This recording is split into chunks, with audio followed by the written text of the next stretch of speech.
Halo teman-teman semuanya, jumpa lagi dengan saya Asep Nurita Semana di YouTube channel Zezignesia Education.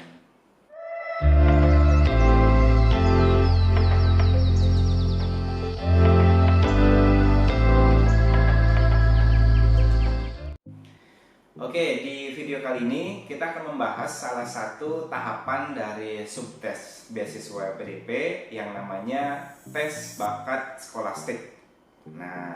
Nah, teman-teman, ketika teman-teman dinyatakan lulus administrasi, nah langkah kedua yang akan teman-teman hadapi adalah tes bakat skolastik. Nah, tetapi kabar baiknya apabila di tahun ini ya, di kebijakan tahun 2022 ini, apabila teman-teman sudah memiliki sudah memiliki dokumen unconditional offer pada saat daftar beasiswa PDP, maka tes bakat skolastik ini bisa di-skip. Nah, ini kabar baiknya. Jadi menurut saya nih teman-teman yang mau daftar nih nanti bulan depan, bulan Juni atau bulan Juli, karena masih banyak tuh, masih panjang waktunya sampai bulan Agustus. Lebih baik menurut saya dapetin dulu unconditional offer gitu, karena buat dapetin LOA di Inggris dan di Australia itu sangat mudah gitu, dan waktunya sangat cepat gitu. Nggak mudah juga sih, saya juga beberapa kampus ditolak juga gitu, khususnya untuk yang S3. Mungkin kalau misalnya untuk yang S2 teman-teman bisa lumayan cepat ya untuk mendapatkan, selama teman-teman memenuhi semua persyaratan mulai dari IPK, kemudian IELTS atau TOEFL, IBT ataupun yang lainnya. Kalau teman-teman memenuhi itu bisa di-push dalam waktu 2 minggu itu bisa gitu. Bahkan seperti beberapa kampus di UK itu dan juga di Aussie bisa dalam waktu 2 minggu saja. Jadi teman-teman mulai dari sekarang coba dipersiapkan dokumen tersebut gitu ya. Kalau bisa sih daftarnya menggunakan LOA unconditional gitu kan, supaya teman-teman nanti bisa men-skip tes ini, karena tes bakat skolastik ini agak lumayan tricky juga, agak lumayan susah, khususnya buat saya yang backgroundnya ilmu sosial gitu. Mungkin kalau teman-teman yang dari MIPA itu pasti akan mudah gitu ya, karena sudah terbiasa gitu. Tapi tidak apa-apa kalau misalnya teman-teman ternyata belum memiliki pengen ngejar ke US. Kalau US kan ada deadline-nya ya, jadi agak susah gitu kan.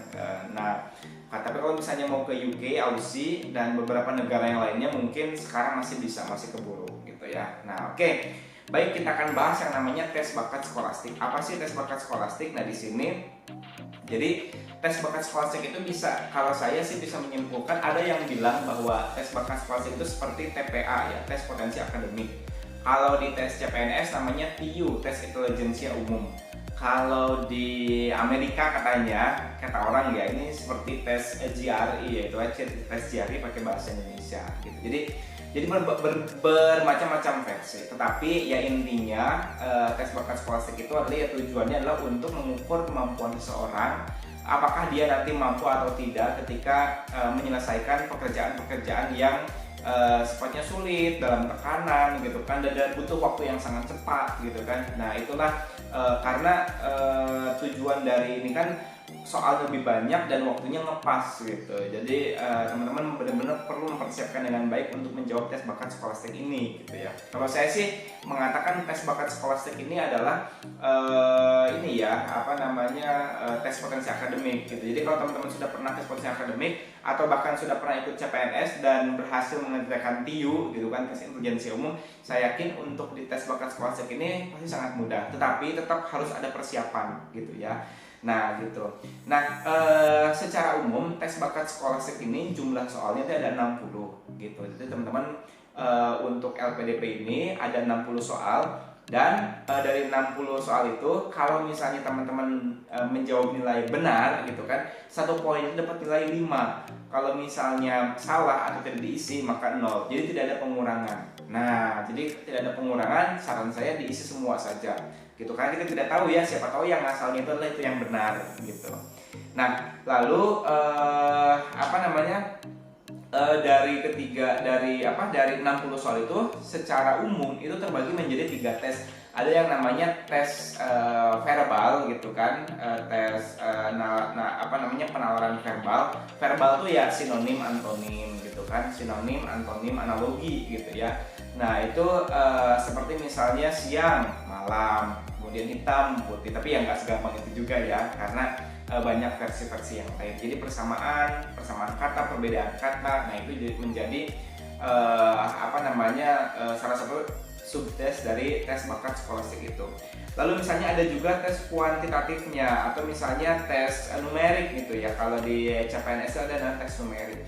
Nah, tes kuantitatif itu teman-teman bisa deret. Ya, deret itu pasti di mana-mana pasti keluar gitu ya. Deret, kemudian 3, 4, 6, 8, 9 dan seterusnya kayak gitu. Jadi kita tentukan dua angka berikutnya atau bolong di tengah-tengah. Ada juga hitung-hitungan aritmatika sosial, misalnya rata-rata nilai ujian siswa, kemudian ada lagi tentang jarak kecepatan waktu, kemudian ada lagi permutasi, kombinasi gitu kan, dan seterusnya.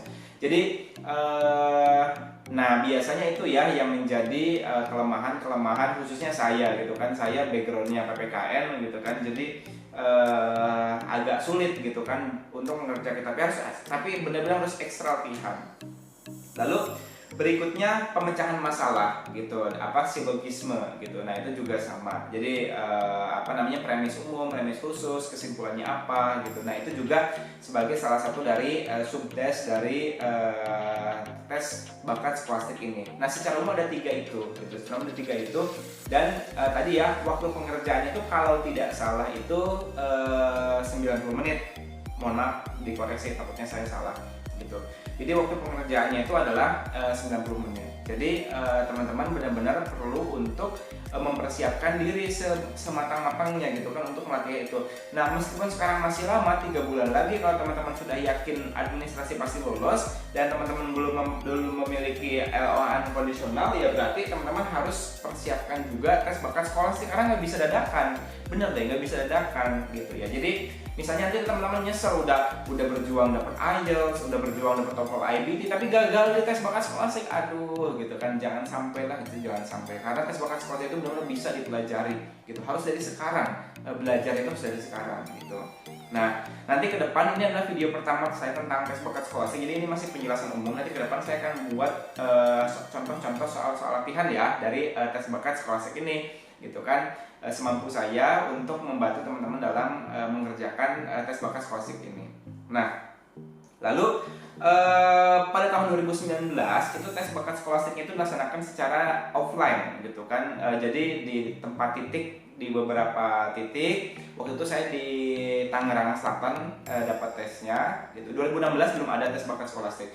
Jadi 2019 itu sudah ada tes bakat skolastik. Nah, infonya dari ini berdasarkan pengalaman yang tahun 2021 ya, yang akhir 2021 karena sedang pandemik. Jadi tes bakat skolastik ini dilaksanakan secara online. Nah, kita belum tahu ya yang untuk nanti 2022 batch 2 apakah masih online atau misalnya sudah luring lagi gitu. Nah kalau misalnya online itu biasanya LPDP itu diberikan kita punya diberikan akses untuk membuka website tersebut dari jam 8 sampai jam 16 sesuai dengan tanggal dan waktu kita melaksanakan ujian. Nah pastikan teman-teman harus update bener emailnya karena semua informasi LPDP itu ada di email. Itu mulai dari tata cara pelaksanaan, kemudian kalau butuh aplikasi misalnya ingin install aplikasi tertentu, kemudian